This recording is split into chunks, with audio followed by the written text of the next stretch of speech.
Good morning.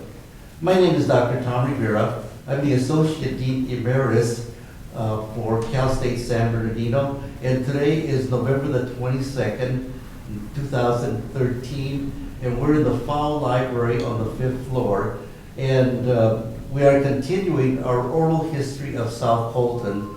And before I introduce our guest this morning, let me introduce to you the Dean of the library, Mr. Cesar Caballero. Hi, how are you? Good morning. Buenos días, muy buenos días. Bienvenidos. Cesar, por favor, would you tell us a little bit of what we're doing with this project? Of course.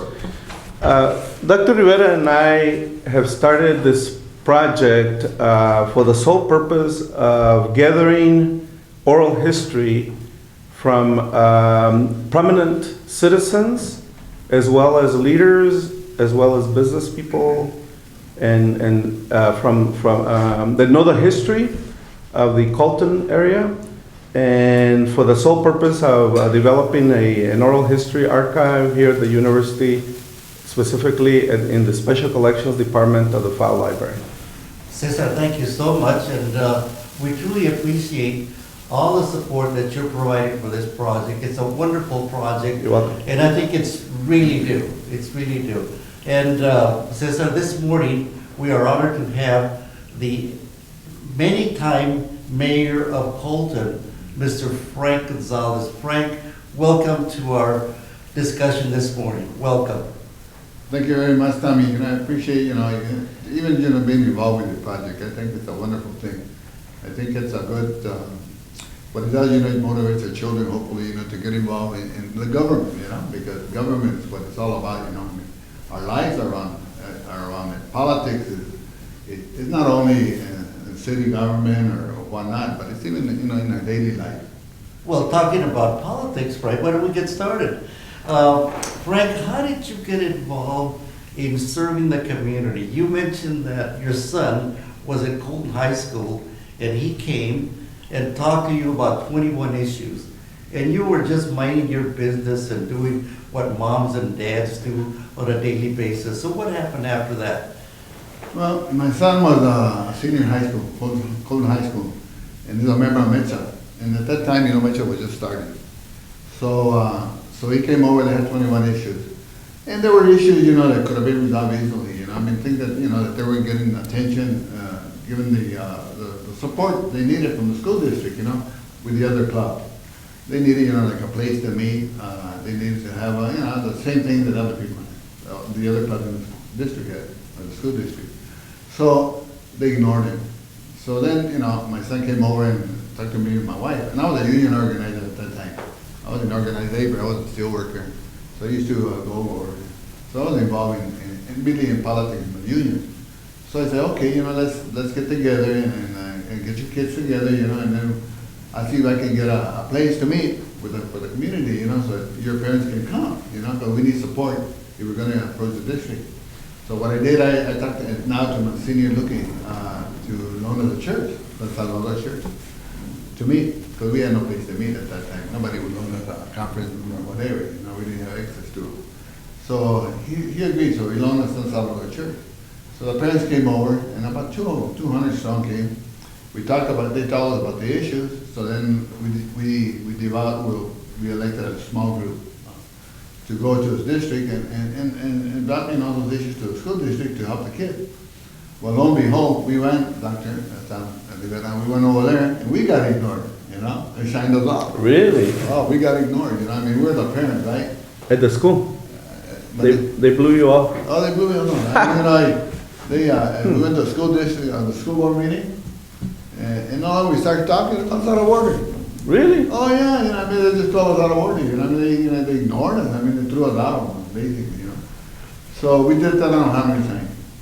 So then I said, we decided, me and God rest, Sunny. Yeah, who was with you at that point? Who were the main characters there? Yeah, me and Sunny. Sunny Abril, who else? Sunny Abril was, at that time, we were the office of the union. I was the president of Local 47, Mr. Workers of America, and he was my secretary. Ah, okay. So, I told Sunny, ¿sabes qué? Should Spanish? Go ahead. And so I said, what, Sunny? We're getting nowhere, We have to get organized and more, get the community behind us. And then in order to make a difference, we're just gonna have to get in there, you know? Because on the outside looking in, you can't do anything because they cut you off. You know, they just call you out of order and throw you out. I mean, they got the muscle, so to speak. So then we decided, okay, what are we gonna do? So then Pauline Garcia was another one of the members. I said, so Pauline, you run for school board? He said, I'll run for school board. So, okay, I'll run for city council. So that's what we did. We ran and we won. All three of you? All three of us won. You, Pauline, and Sonny. Yeah, right. So how many board members were there at the time? At that time, I think there was, in the school board, and I'm thinking between, well, it was 5 districts, so about 5 members. Okay, so you were able to get 3? We got 2. 2, okay, 2. We got 2 All right. school members Okay. in the school. All right, so you still didn't have the majority, but you were close to but it. we had 2. All right. And then Asani, and I think that's the Rivera knows him very well. He was very vocal, you know, I mean, he told us like it is too. And then Pauline was another one, you know, so we had 2 representatives. At least, you know, seeing that we had people in there and we knew what was gonna take place, right? Because before, you know, we were in the dark of everything. So then when you get an agenda, you know, then you know what's gonna happen, you know? Then you can strategize, I call it, right? We strategize, you know, this is what we're gonna be doing, right? On the agenda to get things done. So when I went to the city council, you know, I got in there, and at that time, I think I was the youngest councilman, I was 32 years old. So I got in, you know, I said, oh my gosh, you know, all this, you know, there was redevelopment and all that stuff, you know. I said, Jesus Christ, you know, it was all complicated, you know. I'd never been in government before, you know, so what the heck am I gonna do, right? But then he showed it, you know, I said, you know, I was learning, you know, si se puede. I always been a firm believer, and I tell my kids, you can do whatever, you know, you can do anything you want, as long as you apply yourself, you know. I'm old school, so to speak, right? Oh, so Frank, that was, you were elected to the city council. What year was that? Late 60s, early 70s? In around 1971, 72. Okay. I was elected to the city council then, and I served 2 terms, which was, at that time, it was a 4-year term. Uh-huh. So I served 2 years at the, 4-year terms at city council. Then I ran for mayor, and I won. And the mayor's rate was for 2-year term. So I ran, and I won 6 terms as mayor. Ah, So you were up here a long, long time. Oh, I was a mayor forever. They called me a mayor forever in Copeland, you know. But I was fortunate, you know, because when I got involved, you know, I've always been the type, I mean, you know, that to me, if you represent somebody, you know, and they have issues, you gotta do the right thing. I'm not there for popularity, you know, you cannot do it, you gotta do the right thing. You know? Right. And you know, and you always place, or do what you try to do with the needs the greatest, you know. And if people have an issue, and sometimes you can't please everybody. But if you, do what your heart tells you, you know, if it's right, it's right, and wrong, it's wrong. And I'm not saying we're all perfect, I'm not perfect, you know, but I think people seeing that, you know, that I'm trying to do the right thing for the community, for everyone. So Frank, were you the first Mexican-American mayor of Colton, or was there somebody before you, Mexican-American? No, I mean, the system, the way it was set up then, there were 5 councilmen elected. Okay. At large. Then the council themselves appointed the mayor. Oh, really? Oh, okay. Oh, it came from the council? They came from the council Oh. themselves. They appointed the mayor they wanted. Right? Oh. So the first appointed mayor, the Mexicano, was Pascual Oliva. Pascual Oliva. Pascual Oliva. Okay, and that was in the 60s. Right, back in the 60s, you know. And then the second one appointed, I think it was Beltran. A. Beltran. Yeah. Okay. And then what happened was they changed it because the Anglo community, so to speak, didn't like, you know, that the Mexicanos were taking leadership role. So what they did, they pushed to get an elected mayor. So then, of course, you know, the first elected mayor was Hantun. He was an Americano. He won the seat. So then after that, I ran and I bumped him off. You know. So I became the mayor, elected, the first elected Mexicano mayor. And I did it for 6 terms. And that was back in 70s. That was back in the 70s, Uh-huh. 84. For six terms, that was for a long time. Well, you know, Frank, Colton, as you know, was incorporated in 1887, right? 1887 became a city. Colton became a city. And it was not until 1941 that we had our first Mexican-American councilman, and that was Johnny Martinez, Jeremias. Jeremias. Jeremias The was boxer. yeah, the boxer. Right. He was the first council person that represented South Colton. Before that, we had no representation for South Colton. And then your son got you involved, and you haven't stopped. That's it, you know, I got involved back in the 70s, well, 71, 72. So I served, let's see, 8 terms. No, two terms as councilman, 6 terms as mayor. I left for 17 years. Okay, I was gone for 17.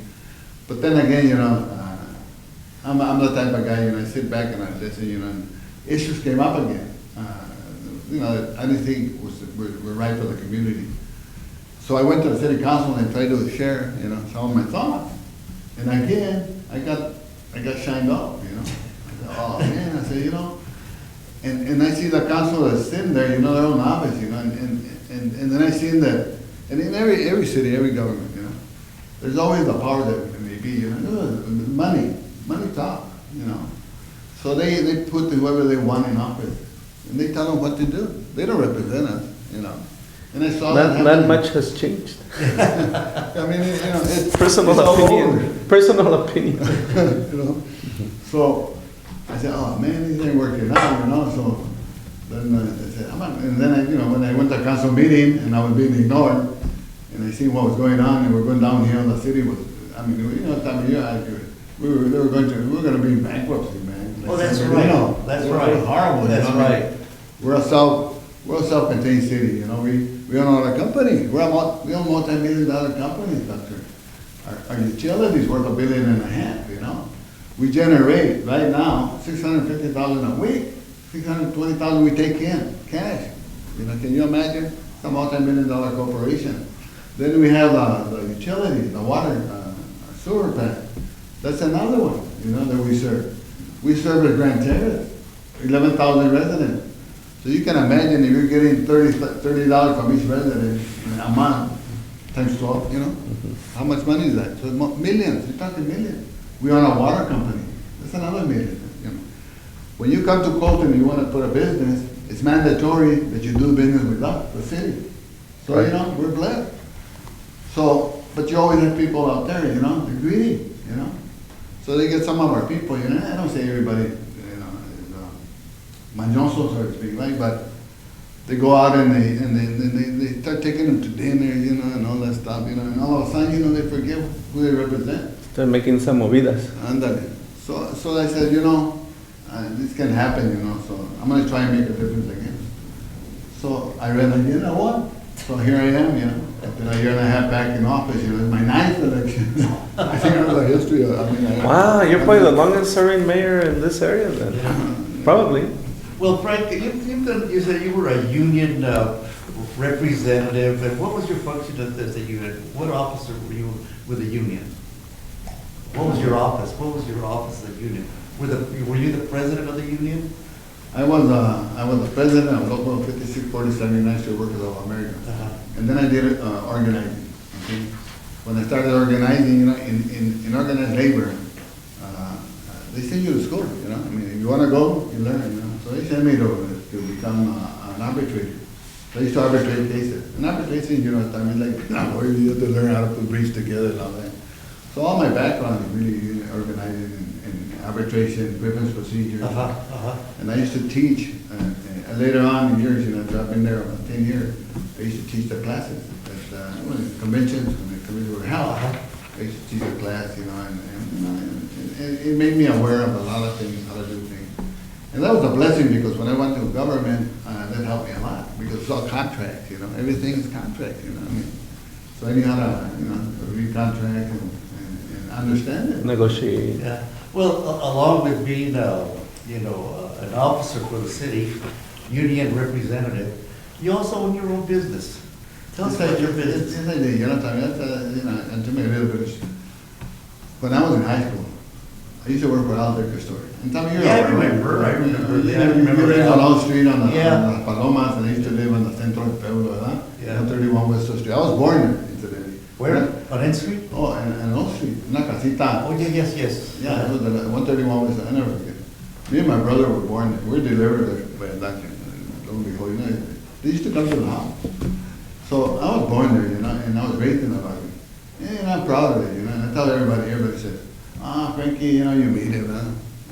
They think I was born with it. I said, no, I worked hard for it, I was a steel worker, And then later on in the years, when I was in high school for 4 years, I used to box in that liquor store. I used to be a box boy.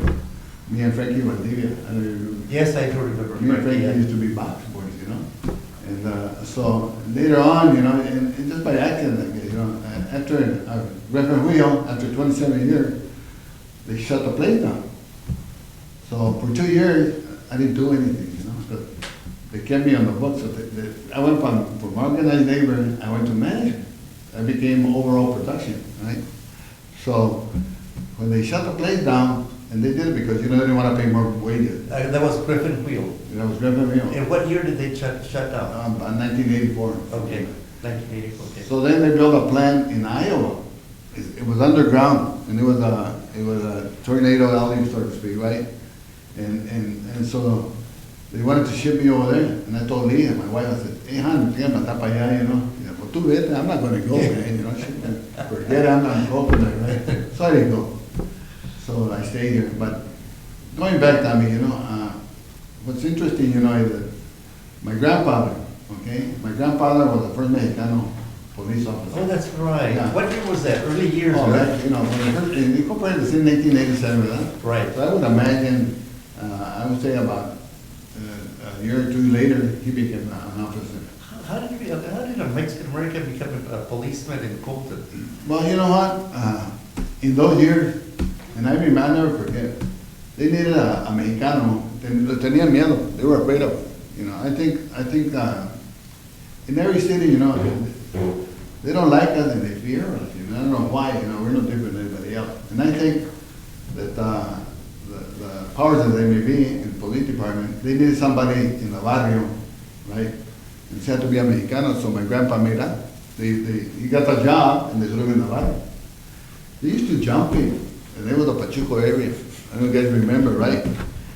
And it was a bar alley. I remember it was Barra La Budero, La Calle Siete. Yeah, and the Northern Bay was open. Northern Bay used to be active. So all of a sudden, we used to come over to a bunch of barras and women, and all that. So that's when I became my first, I guess I got involved in being business, right? Because me and my brother used to shine shoes, man. We used to be in a shoe shine bar. And we used to go over there and shine shoes. But you were around the corner from 7th Street, which was a busy area. Okay. It was a business area, it was just, it was and I can picture back, I see movies, back that goes back, and it reminded me of those days, And then it reminded me that when we used to get out of school, because we used to be in the barrio, right? It was Garfield School, Wilson School, and so we all went. It was 98%, 99% Mexicano, there was no Mexicanos on the north side. It was just, Tommy went to school there. It was all, we all went the same, and then, so we all spoke Spanish, so anyway, so. Y nos pegaban. Right. Those were the days of segregated school systems. Mm-hmm. Yeah. So and I remember, I never forget, when we got out of school, La Bandecita used to be waiting for us and march us to catechism. That's how it was. Second and third grade, right? I did it too. Yeah. They wait you, they march you to class. Yeah. Anyway, you were a shoe shine business, and then you opened up your own liquor store. I opened my own store. We got a liquor store market. Uh-huh. So I was in business, I had my business. Well, I've done everything. I'm a union organizer. I've been in politics for almost 30 years. I'm a 6-term mayor, 3-term councilman. So, You've done it all. You've done it all. I've done it all. No, todavía no, we're just getting Todavía le started. queda. He's just getting started. Just getting started. The other thing, Frank, is that you mentioned Garfield Elementary and Wilson, and those were the schools that were in South Colton. However, you mentioned that your grandfather had a little business on Valley Boulevard, on I Street. Oh, yes, sir. And then that affected you going to school. Yeah. Tell us about that. Yeah. See, here again, like in those days, my grandfather was a police officer, and right on the corner of It used to be on the south, east corner of Mount Vernon and Valley. There used to be a two gas station restaurant, little restaurant, chiquito. And my grandpa used to own the property, and my grandpa, my mom and dad used to be our business. So, seeing that it was, for them it was convenient for us to go to Lincoln School. I think it's Lincoln. Washington? Washington. Down the street on Mount Vernon. Right. But it was Orlando. Uh-huh. And me and my brother Gilbert were the only Mexicanos, you know. We go there, you know, we're the only Mexicanos. So the Gauchos used to beat up on us all the time, you know. See? You know, my mom said, "I'm not send them over there, getting beat up all the time," you know. We were in kindergarten. So my mom said that to my dad, I said, "Put him over there, you know, we live in South Fulton anyway, you know. Put him over there for them, it's convenient, could just walk us over there." So they changed up to Los Angeles, to Garfield, because, you know, we were getting beat up all the time. We've been jumping on it, you know, it was amazing, you know, they didn't like it. So that's how I used to go there. And then, when, at that time, you know, my grandfather was a patrol officer. They had a Model A cars, you know. And him and Euless Hubb's dad used to be partners. Euless Hubbs, footnote, Euless Hubbs was a board member for 25 years. And then Mormon family, and Mormons basically controlled all of Colton back then. Now, Ulysses' father was a friend of your dad's? Yeah, Okay. Euless' father was a partner, and a friend of my dad's, my grandpa. And his name was Frank Gonzales. They were partners, they were in the police department.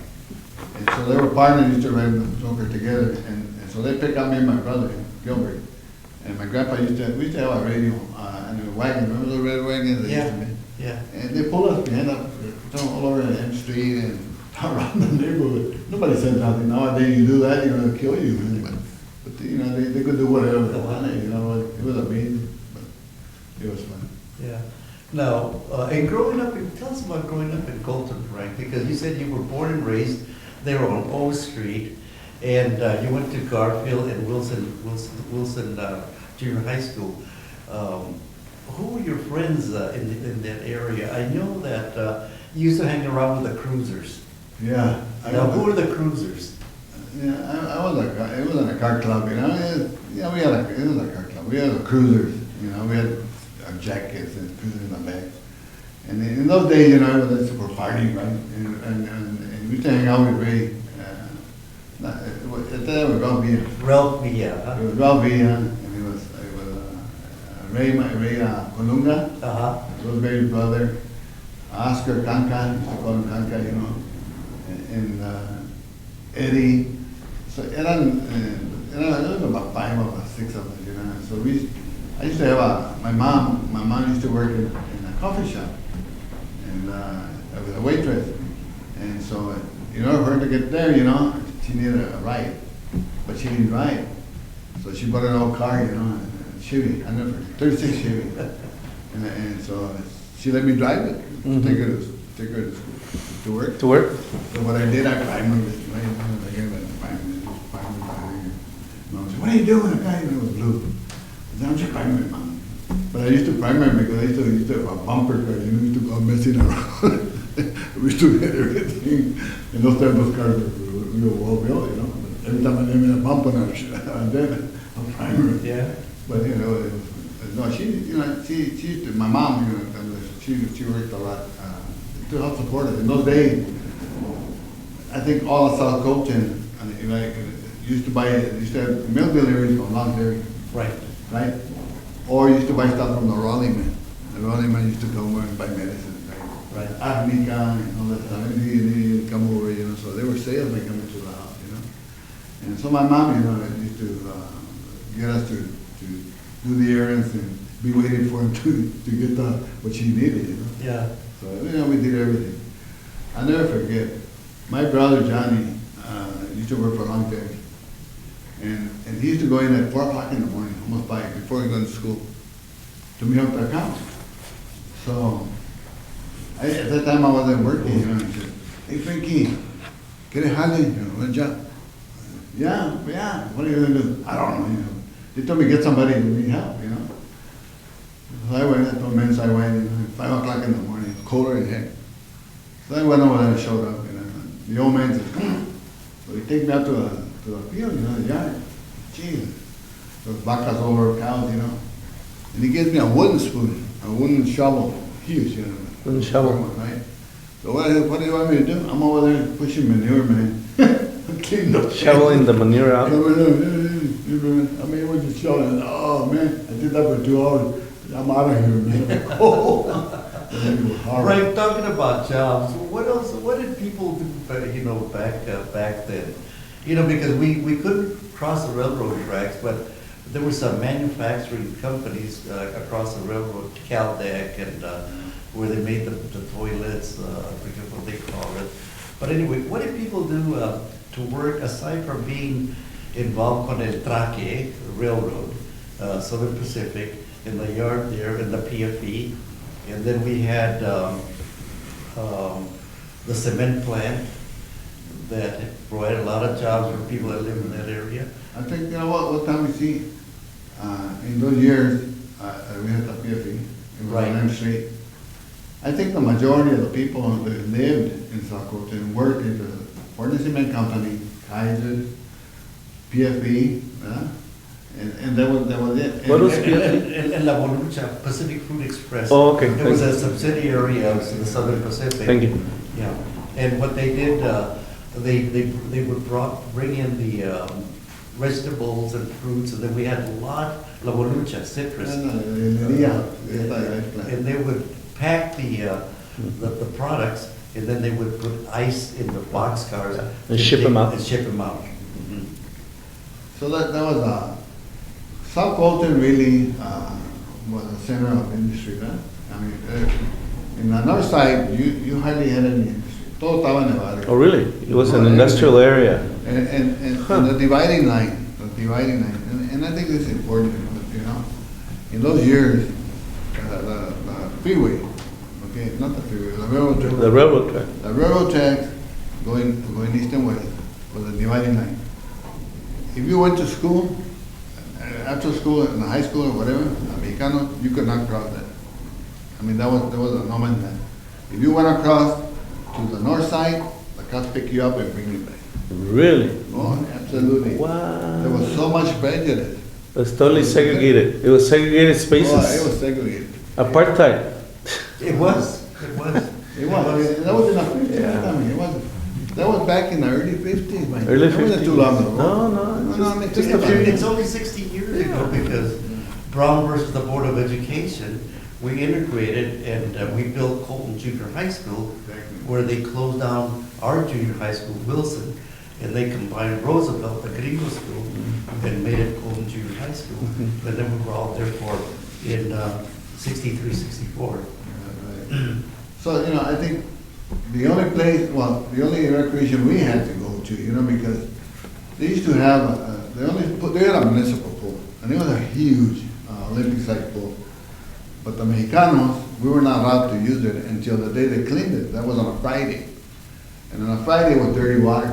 And that's Right. when they allowed us to go swimming. Right. And it was sad because, you know, the water was filthy, you know, but we had no other place to go swimming, you know, and that's the way it was. So we had to change that. Getting back to the occupations, Frank, what did kids do, or people do, besides the ones that we talked about? La Borucha, I know that the picking oranges was one of the big things that we had. We had at least 5 contractors Yeah. that would pick up people and take them to the orchards to pick up oranges, because it was a citrus industry that we had. Well, besides that, I mean, don't forget, the Mexicanos, we were, they used to say that in school, you know, even my principal, Mr. McIntyre, when I was in high school, he said, he used to tell the girls, you know, you're only good to be domestic help, you know, clean houses, right? And us, we're supposed to be laborers, right? I mean, that was it, you know, that was their, I guess, what they felt, you know, they were good for. Mhm. So. There was a level of expectation. We're I guess you would say, that was their thinking. And then, and I think based on a lot of it was because a lot of us used to go to the north there. I used to go and pick in the huertas. I used to go and pick oranges. We used to go to Hollister, go to Hammett, right. everybody. I remember a lot of our families, you know, and I used to go to, I used to go, my wife used to be Caraíba at the Rosenman. So I used to go and I used to, that was a tablero, you know, I used to go over there and you know, help. What does a tablero do? We used to pick up, you know, when the lady finished filling up the tray of apricots, then we pick them up and we stack them. So that was my job, because it'd be long, you know, building. By hand or with a machine? Oh, by hand, you know. By hand. I wanna. And then No taking wonder them you're out so of muscular. and then, you know, we used to take them out of sulfur ovens, you know. I mean, apestaba más que nada. De veras? Oh, yeah, yeah. Yes, for the dried apricots, for the dried apricot. Oh, for the dry apricots. Yes. Absolutely, you know. I mean, so we It's used a to lot do of that work. stuff, you know. That was our way of getting money for school, Right. for clothes. Right. You know? I mean, that was it was a yearly event. Uh-huh. Going up north, you know, to make money for our clothes, and then going to him. Uh-huh. Up north, when you say up north, where was that? Fresno. Oh, okay, California. Yeah, Northern California, era Fresno, Hollister, por Yeah. la nuez, Fresno Okay. pa For the harvest? Monday. For the harvest? Yeah. Harvesting? Yeah. And then most families would leave early summer and come back, it's before September, before school started. So what percentage of the population in Colton at that time do you think was involved in this kind of economy, with probably the whole family harvesting and doing things like that? I think, you know, 98%, la mayoría. La mayoría, La okay. mayoría. Yeah. So it was a farm working community at the time. Well, Se puede decir, ¿no? the dads worked in the areas, the PFE or the cement plant, or picked oranges during the year. And then the families were involved in the summer harvest, where they went out of Colton to do some harvesting in the Central Valley or in Hammett. But 98%, a lot of Yeah, people. even on the huerta, even our parents, you know, I know they used to take time off to take us because, you know, the salaries weren't the same what they are today. So, and those who were working in corn cement were fortunate, you know, the familias, you know, but still, it wasn't enough money to support the family. The Mexicanos all had big families, you know. Had to supplement either way. Supplement their incomes, you know, and that's what they did, you know. And at least my parents did, you know, my parents used to take us.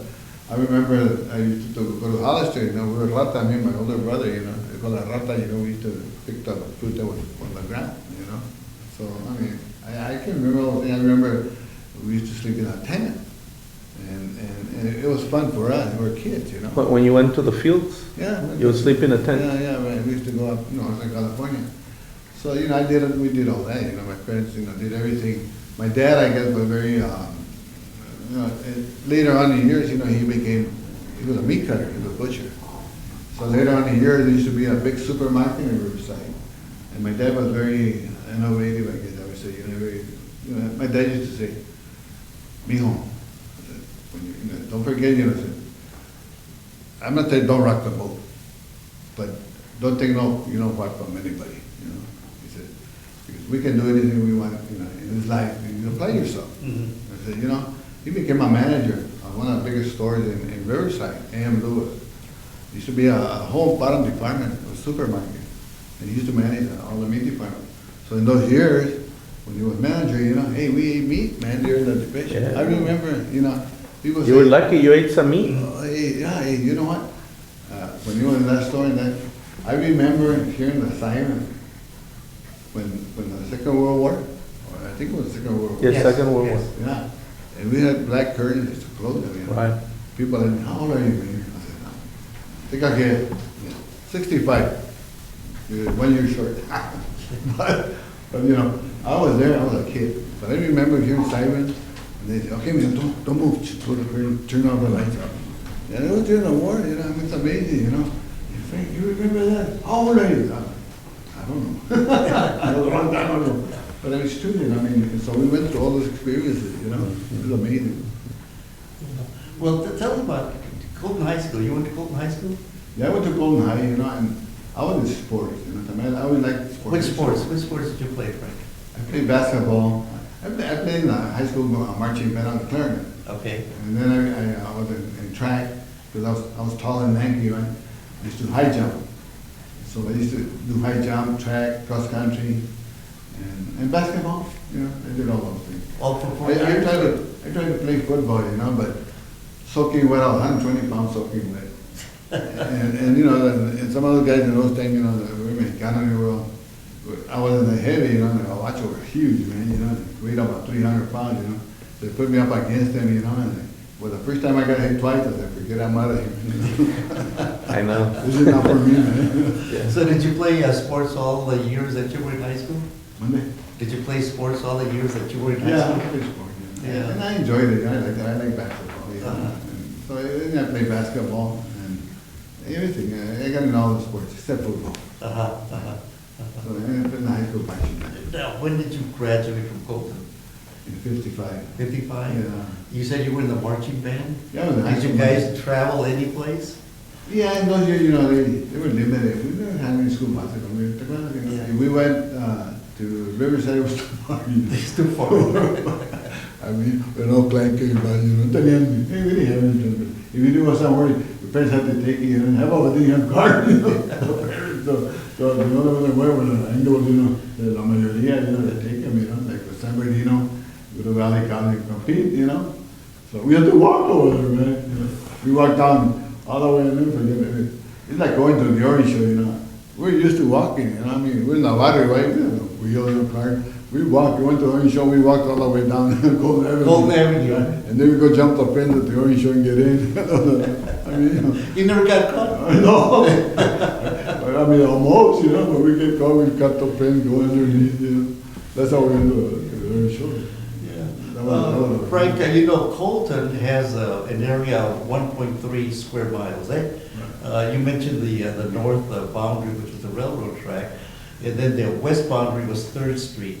Right. 3rd Street all the way to Fogg Street, Right. all the way to Fogg Street, which was the southern part of Colton. It's okay, south of the freeway to 12th Street.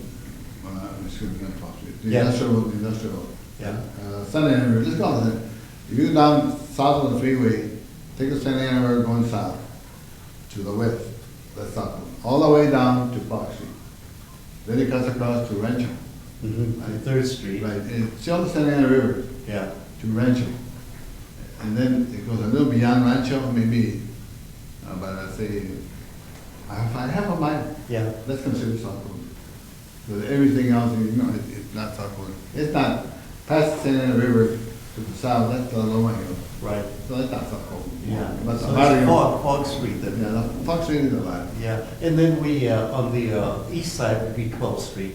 Yeah, 12th Street. yeah, that would be, the other one is. Where I live, yeah, where I Yeah, live. 12th Street. Yeah. And then the two is, Yeah. it's 12th Street. So The Rancho the- would be that. Yeah, so the area would be 1.3 square miles plus or minus. Right. Yeah, no, we were self-contained, right? We were self-contained back then because businesses and gas stations, and schools. Tell me about the church. Tell me about the church. So I think one of our priests, Father Valencia, during Easter would burn Judas. Oh, yeah. Remember those activities? On Holy Week, I never forget, you know, Father Valencia was something else. He had all the customs from Mexico, you know, and every Semana Santa, for Easter, we used to bring hula, and we used to hang him up from the church chapel to, I remember Henry's property, dad's part, they had a high roof. So they put a rope all the way across, and me and my brother Gilbert, we used to bring the bell because I was an altar boy. You were? Yeah, I was an altar boy. You're you know, kidding. believe it or not. I don't believe it. It was mandatory. My grandpa, my mom's dad, he used to go at 6 o'clock in the morning, every morning, and wake up our priest, Father Valencia. It was time to get up. So, and they go over and prepare the church for the father. And me and my brother Gilbert, we go over, he take over to help him set everything up, clean up and everything. So, me and my brother were very active, you know, we were altar boys. We used to help pull the rope or hula, you know, put it according to both of us, and we'll be hanging. You know. pulling the rope and two on the other side. So, you know, it's a burning. So we were active in the church. Father Valencia was very good at La Semana Santa. He used to, you know, display, éramos apostles. He used to put us in gown. He would say, mama, you know, me, my father, you know, then we used to take our shoe off, you know, wash our feet, you know, and everything. That, like, style, Mexicana style. And we did it, you know. I mean, we did it, you know. We might not like it, but we did it, you know. And it was fun, you know. I mean, now we go back, you know, and it's a bit of history, so to speak, you know. Yeah. And then everybody from South Fulton would go to the church to see who does burn, ¿verdad? Yeah. And then the little whip that Father Valencia had, remember that little whip? He'd go around and just getting the kids to get away from the fireworks. Yeah. Y acuérdate que Father Valencia, you know, was, they said Father Valencia was very, very strict and all, but he really wasn't. You know, Father Valencia was an expert in handball. Remember that? Yes. We used to go to Veterans Park and play handball, and he beat everybody. That guy was so good, you know. And then, I never forget, you know, he was such a good man that a lot of us couldn't afford to go to the games, you know, in high school, because they didn't allow us to go really, you know. We didn't have money charge to go and see a football game. So he stick us in the trunk, right? And todo apilado, you know, on the trunk. And then he go over there to the gate, you know, and he tell the guy, hey, and then he does drive through. And then they would stop it. We get him free. You know? So he took us, he gave him his trunk, todo apilado in the back seat, a little coupe. Did he go to confession? Monday? Did he go to confession? I don't know. I don't think so. You know. He used to walk out every morning, or even before church. You know, he used to walk out on K Street, and lava back and forth. You know, and you see you go by. I don't know if you did to Utah. If I drove by, you know, or walk by, you know, he turned around. He knew everybody. Hey, Gonzales! He shouted to you. Or hey, Ramirez! You know, no, he knew everybody, la familia. You know, because he was free. And I don't forget it. He was but I really good man. Yeah. Tell us about 7th Street, Frank. 7th Street, right? I defined it back then as the Broadway of South Fulton. No, it wasn't wrong way, man. We had a lot of dancers. But sombrero was a popular.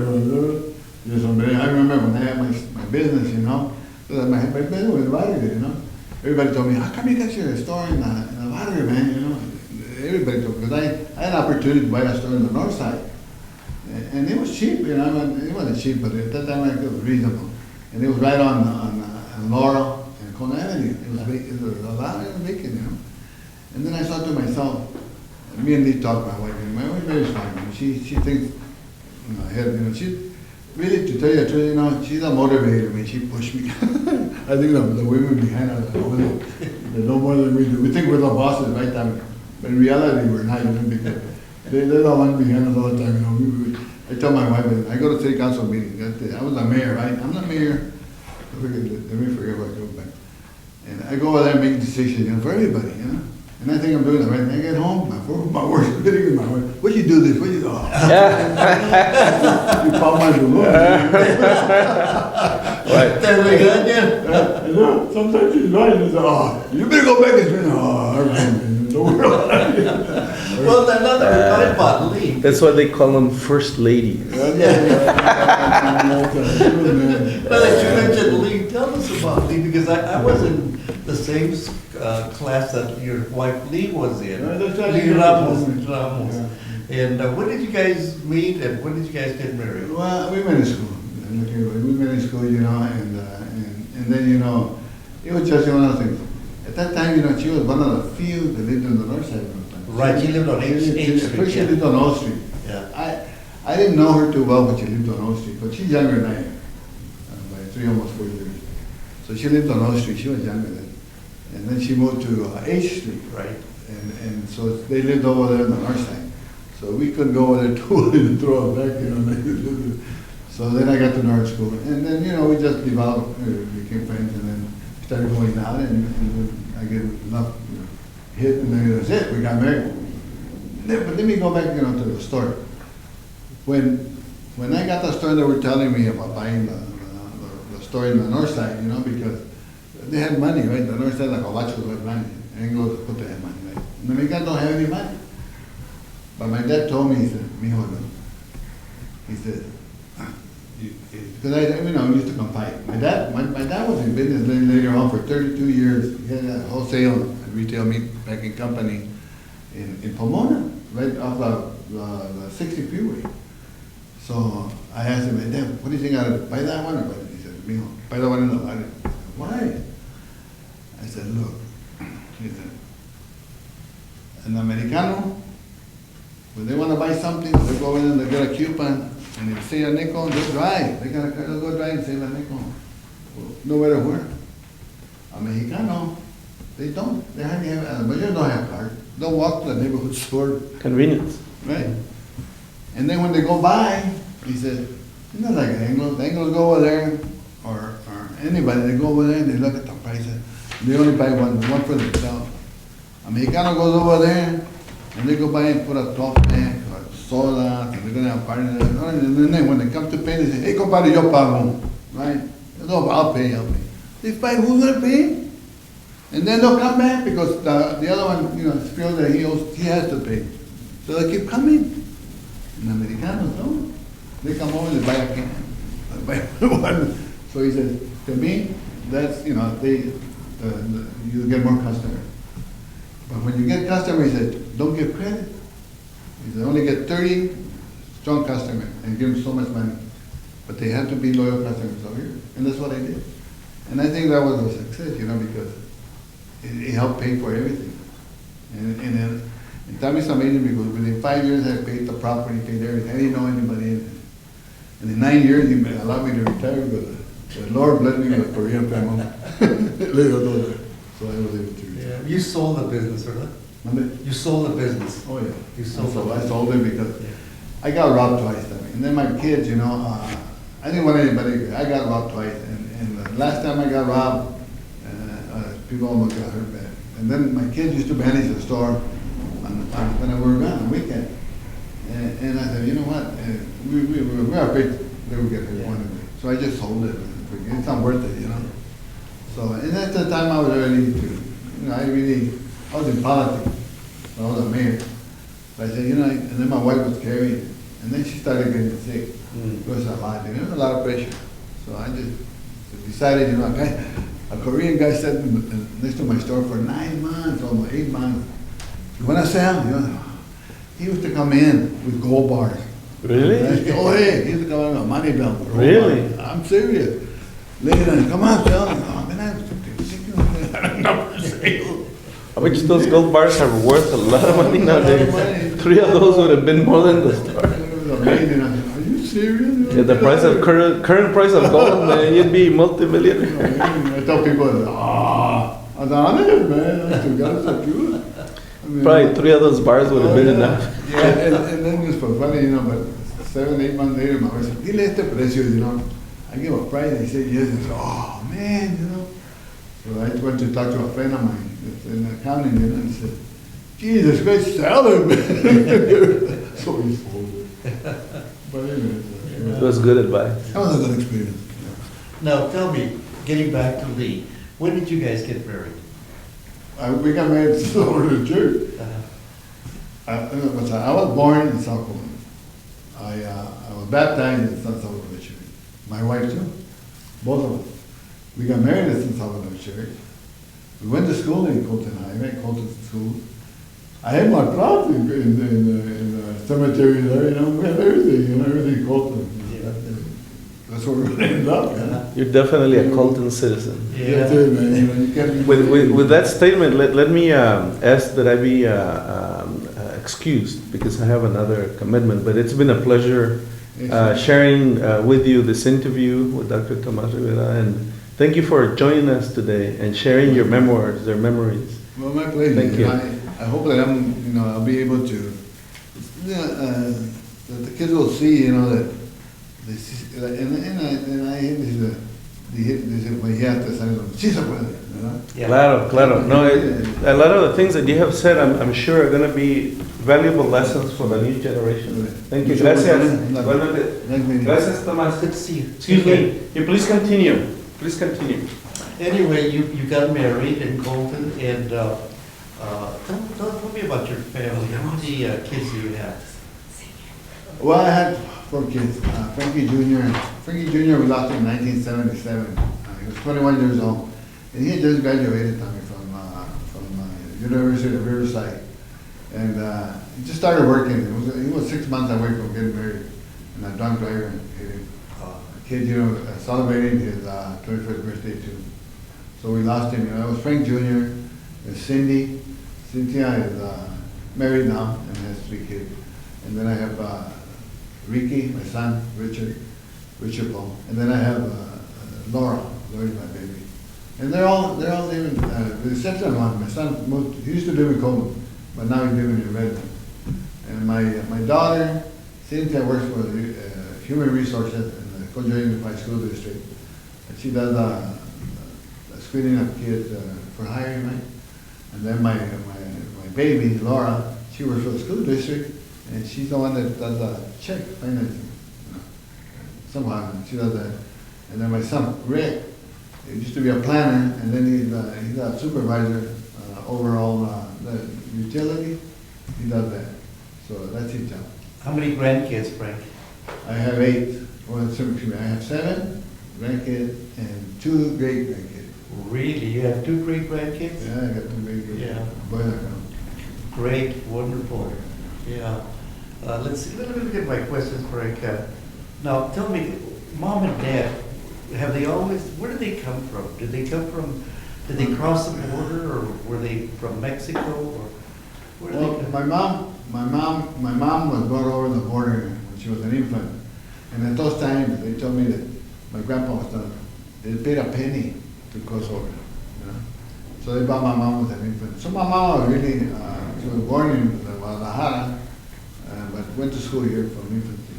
My dad was born in Los Angeles, and so my dad was from here. And then my grandfather. And then my mom's dad came over later, and he lived with us, my grandpa. My grandfather from Mexico, he was in the Navy, in the Navy of Mexico. Okay. But when things got bad over there, they threw him out. He came over here. I don't know what happened. But and then that's what happened to Father Valencia too. When they were trying to kill all the priests, remember? Oh, the 20s. Yeah, In the 20s, so- Cristiano movement. Right. Yeah. So my mom's side from Mexico, my dad's side from here. Mm-hmm. No, even my dad early on, my great grandpa was a Grego. He was a Greek, not a Greek. What do you call it? Era Grego and German, I think. That's why they gave my height, because some are tall. And then this is my grandpa's mom, my grandma's side. She was a tall woman.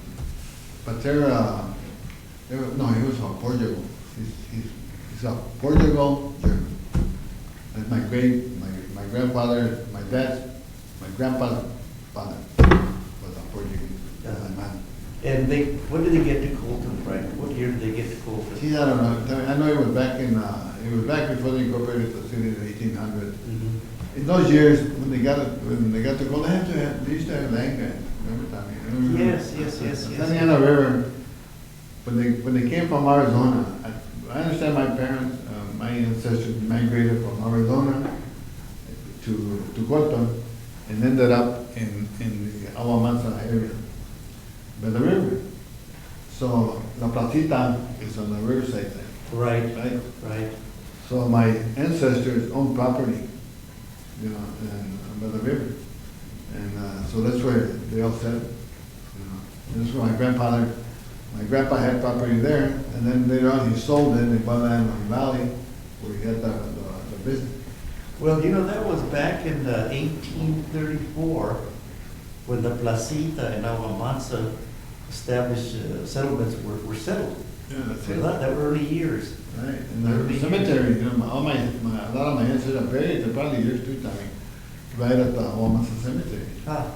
And then years later, I say about 15, 20 years ago, the Hells Angels desegregated all the graves. Remember, they came over and they just partied there, and they just tore up the place.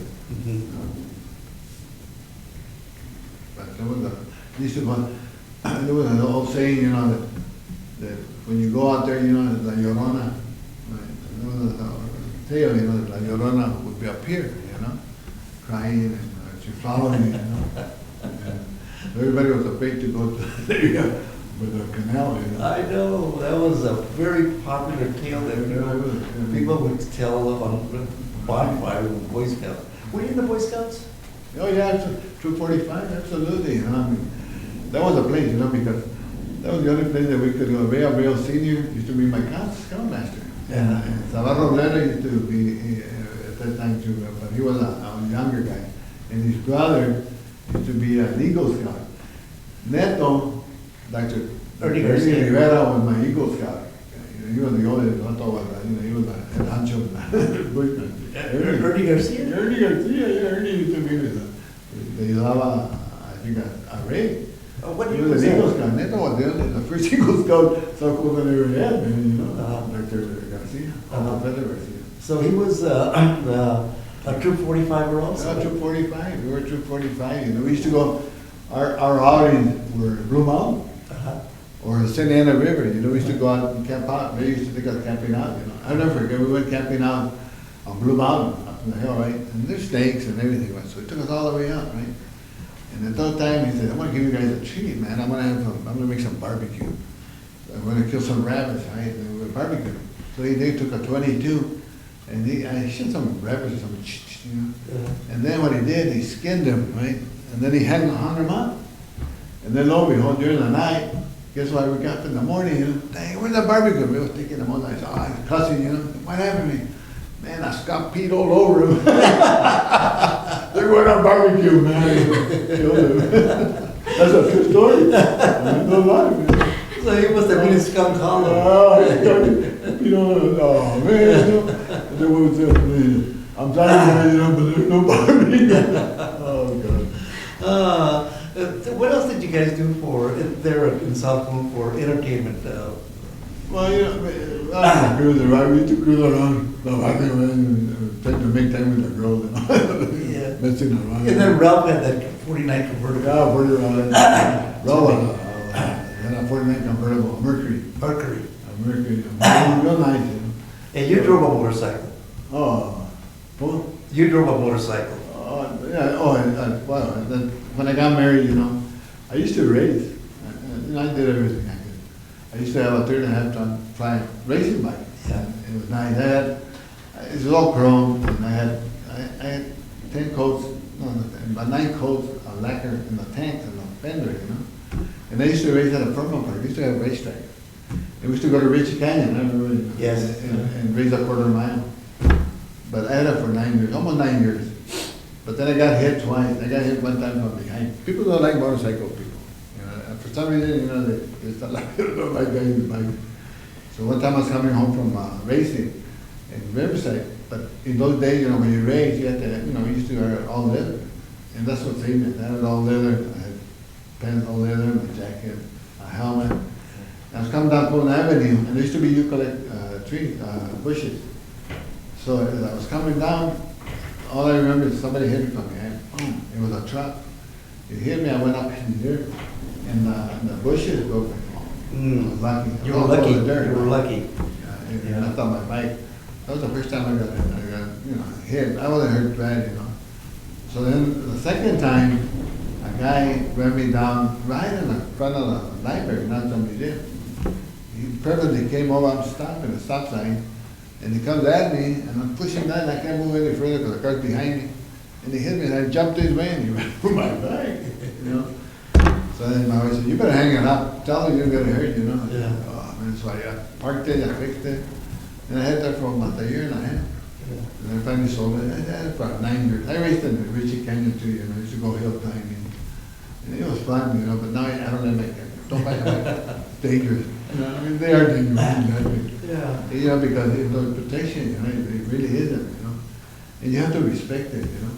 So, but you know, when you're young, and I enjoy it. You said you played the saxophone. The trumpet. The trumpet. clarinet. The clarinet. You played the clarinet. Were you a good dancer? Yeah, I mean, I think so. My wife, you know, was a good dancer. My wife, we used to go out dancing. We used to win competitions, man. Another good dancer was Polly Rivera. Oh, my cousin, yeah. Poli, and then, I never forget the guy that used to live right there, for you guys. I can't remember his name, he used to imitate, he used to try to pretend like him, you know, and he was pretty good. We used to go to competition, we used to go remember to, Valley Ballroom. The Valley Ball. That was the place to go dancing, we used to go to Valley Ballroom, and that's sombrero, you know. But we used to go to competition at Valley Ballroom, we used to dance, we used to boogie all over the place. It's still that I enjoy it, I like, you know, but I don't know. But, you know, we used to like it, everybody remembers that. Did you ever go to the Rainbow Gardens? Yeah, that was another, we used to go to Rainbow Garden, volleyball, those are two. And then the party was not so bad, but the Valley Ballroom was a place, you know. And did you play clarinet with did you have a band from Colton? No, I just, when I was in high school, I played, you know, and that was it. My kids now, my daughter Laura was played clarinet in the band, and now my granddaughter Frankie, she plays that clarinet in the band. It was just, you know, I took it up. Mr. Lockhart used to be a teacher. I don't know Who was it? Mr. Lockhart used to be a music teacher. And he encouraged me to take it up, you know. But one time I was in there and there was a clarinet and I was just messing with it, you know. I was being, I can play the piano a little bit, but my ear, right? I don't know how to read it, you know, but I used to try everything, play the piano. I used to know how to play one or two boogie songs. Yeah. And then that was it. And said, hey, you play the piano? Even when I was in office, right, we go to after party, you know, after the convention, we go to some place, you know, where they have those rooms for hospitality. And there was a big old grand piano, a white one. And then when I saw it, you know, and it was open, and I went over and I started messing with it. And I know half a boogie, so I got to play, you know, I played. But come on. Hey, play some more. And then I'm living this. I was just good enough. Messing around with it. Yeah. Frank, you've always been involved with community issues, and you told us about how you first of all got involved because of your son's issues at the high school. Do you still plan to continue your work in government service or civil service or community service? Yeah, Tommy, you know, everybody asks me, you know, because I've been involved for almost 30 years, but I enjoy it, you know, and as long as health permits, you know, I think so, you know, I think right now, you know, when I coming back, for 10 years, Scotland was, the budget, we're in the deficit spending, there was nothing done. When I served, all the projects you see, Colton, like the Gonzales Center was named after me. I had that built. It's a Frank A. Gonzales Community Center. So they honored me by naming it after me.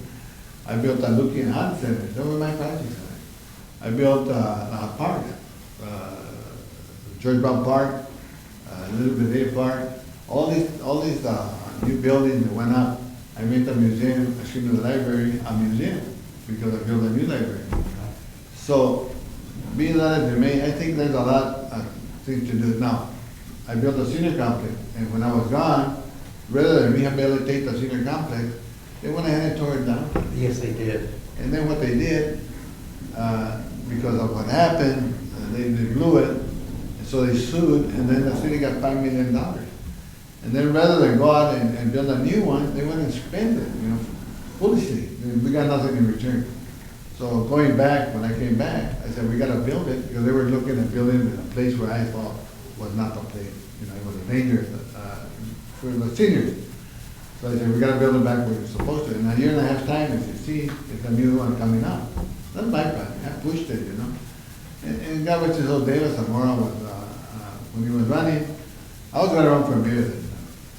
But then when David said he wanted to run, you know, and I told him, I said, well, you know what, if you run, you know, and you do this, this is what we need. I said, we need to give the community a 10% decrease in utility. You support that, you have to say it, you know. He said, oh, okay. I said, no. I said, you have to, you know, you have to use that as a campaign. So that's the only way I'll support you. But I'm going to push for it.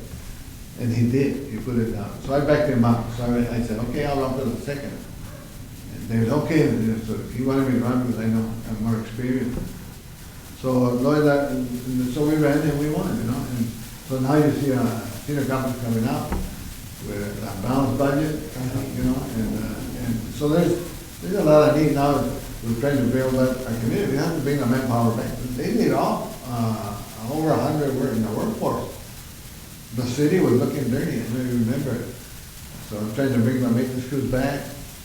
Our city is being cleaned up. If you go down the underpasses, we got those street underpasses going down. We're gonna build that one. So a lot of things, you know, to better our community and to make it better a living, a quality of life, better quality of life for our citizens. I'm pushing to do more parks. We need more parks for our community.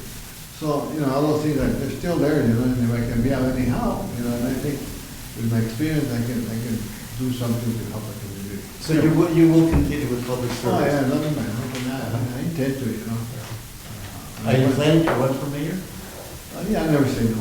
You know, I never say no. I mean, you know, I think right now, if you look at the meeting, you can look at Channel 3. You know.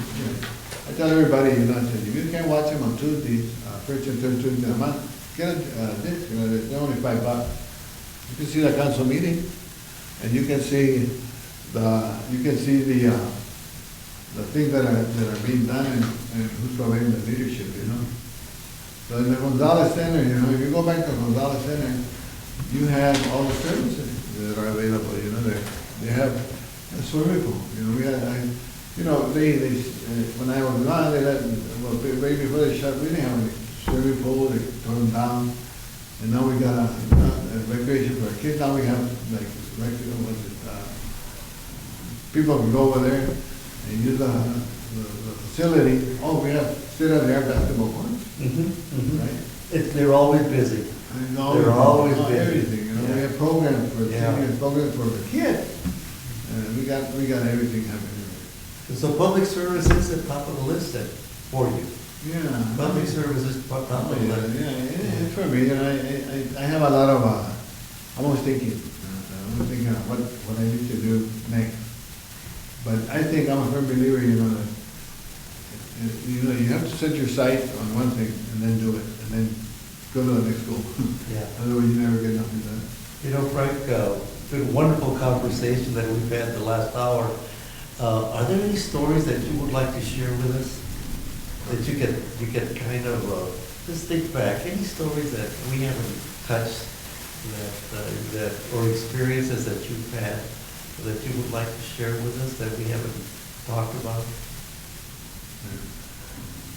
I think you've been thought about it in my life, you know. No, I just would like to say, you know, that I'm grateful that, you know, God has given me the opportunity, you know, and the ability, you know. I think I was blessed, you know, because I was being able to, I'm the type of, I can read an agenda, I can speed read, you know, I get any mistake, and that's been very helpful to me. And I learned it when I was in organized labor, you know. The training was, they sent us to school to do contract. But I've always been lucky, fortunate to be able to look at something and stick to it. And so that's been very helpful. And then the second is that I've been fortunate and lucky to have my spouse, my wife, you know, always be supportive, you know, of what I do. And I know that without her, I wouldn't have been able to do it because, you know, a family, when you're in politics, it's not only me, it's the whole family you're involved. Because what happens to me happens to everybody, you know, in my family. So they have been very supportive, very instrumental in my career. My wife especially, you know, she's put up with a lot of things in my life, you know, and it's been very, you know, it's been hard sometimes because there's always people that don't want or don't like what you're doing, you know, because there's always the element that want control. They don't care about the community at large, you know. They only care for their self-interest, you know.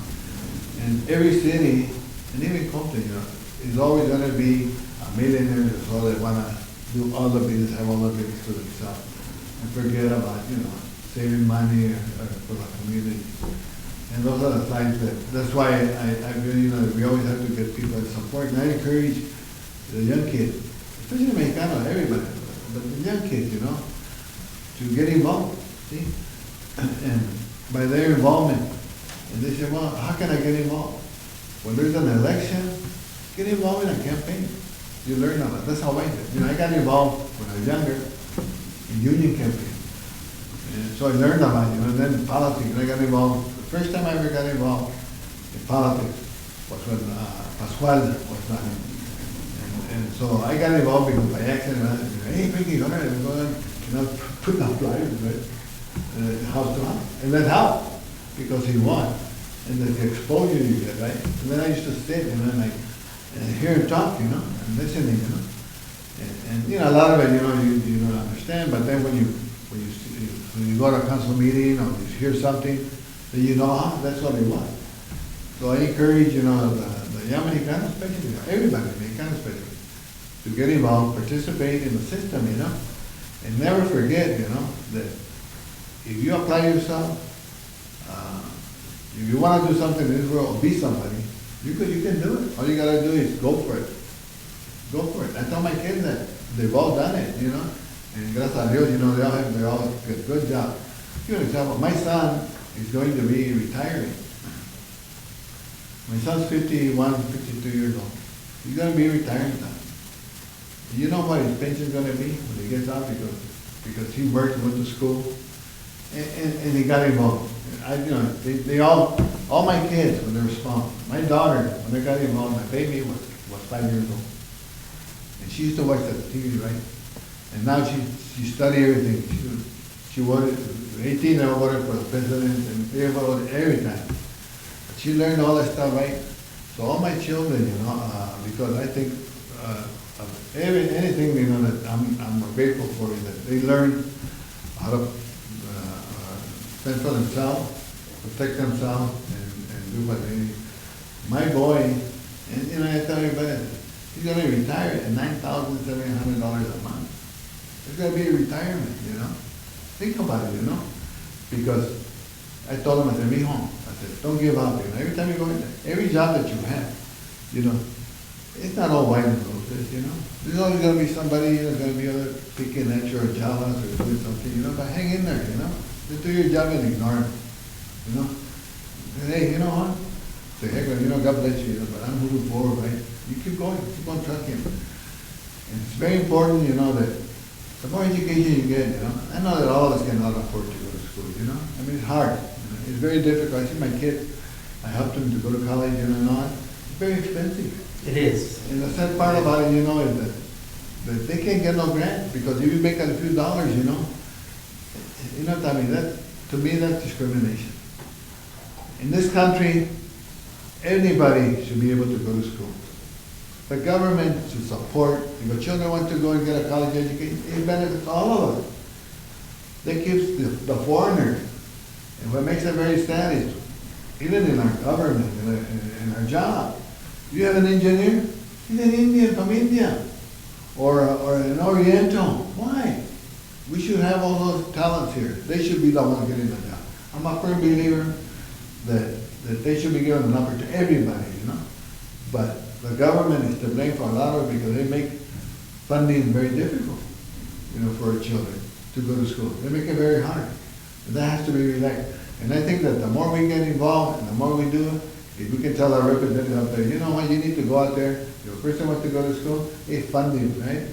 And then, you know, he can pay back his grant. And they say, well, you get a grant, you know. Come on, you know. It's ridiculous, you know. It should be free education. If China can do it, right? And they say, oh, they're coming in, hey, look at them. I see all the Chinese over here, got all the good jobs, man, you know. That ain't right. It's not right. We should get for sure. And the government should pay for it. Free education for everybody. Frank, those are very, very wise words, and I think those are things that people should consider seriously because we do need our kids to get a good education, and we do need our kids to be in those positions of making decisions, and they should be our leaders in the future for our whole country. Exactly. You know, I mean, that's what it's all about. You know? I mean, to me, that's very important. It's important that our children, you know, grow up to be president someday. Yeah. If Obama can be president, we can too. Yeah. Well, thank you so much, Frank. It was a delight being with you this morning. Thank you, And Frank. thank you very much for being with us this morning. Hey, thank you for inviting me. I really enjoyed it. I mean, seriously, you know, I hope that I can make a difference for the kids. Thank you. Anytime you need me, anytime, or whatever, you know, or even the kids, you know, want to talk to me, I'm always available, you know. All they gotta do is call my office, City Hall, and I'm there, just ask them, they'll know where I'm at. Okay, good. Well, thank you, Manny, for taking this episode.